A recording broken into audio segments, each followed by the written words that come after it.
अस्सलाम वालेकुम दोस्तों। गंदम मार्केट जी अचानक जो बाजी पलट गई है तो रेट नवे आ गए ने, नवियां रेट लिस्टां आ गई ने। जी पहली गंदम सी जिमींदार दी, जिमींदार तुहानूं पता 1800-1900 रुपये के हिसाब नाल जिमींदार ने गंदम सेल कर दी ते अगों गंदम आ गई है जी 6000-7000 रुपये तक। नवीं रेल ही तुसीं देखदे पे हो जी, नाल नाल चैक करदे पे हो, तुहानूं नाल नाल दसदे भी जाने जी। नवीआं जिहड़ियां वैरायटियां आ गईयां ने, जिहड़ी गंदम सी ओह हुण बन गया बीज।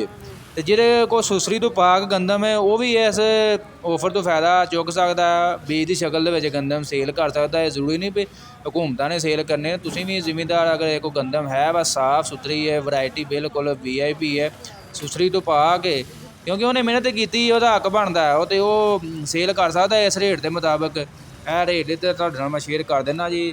ਸਭ ਤੋਂ ਪਹਿਲਾਂ ਆ ਜਾਂਦਾ ਜੀ ਅਰੂਜ ਦਾ, ਜਿਹੜਾ 50 kg ਦਾ ਬੈਗ ਹੈ ਨਾ, 5900 रुपया रेट फी, यानी कि 50 kg का बैग। अकबर जो 50 kg का बैग 5900, दिलकश जो 5900, सुभानी जो 5900 रुपया, फैसलाबाद 2008 5900, तकरीबन सारिया वैरायटियाँ 5900 है। चैंपियन जो 6500 रुपये, नवाब जो 6500 है। ठीक है, तो इस तरह होर गल कर लीए रत्ता कलाची जो 7500 रुपये 40 किलोग्राम। इस तो इलावा तुसीं मुकम्मल रेट मुलाजा कर सकते। वीडियो अच्छी लगी दोस्तों लाइक शेयर कर दो। इंशाल्लाह मिलते हैं नैक्सट वीडियो।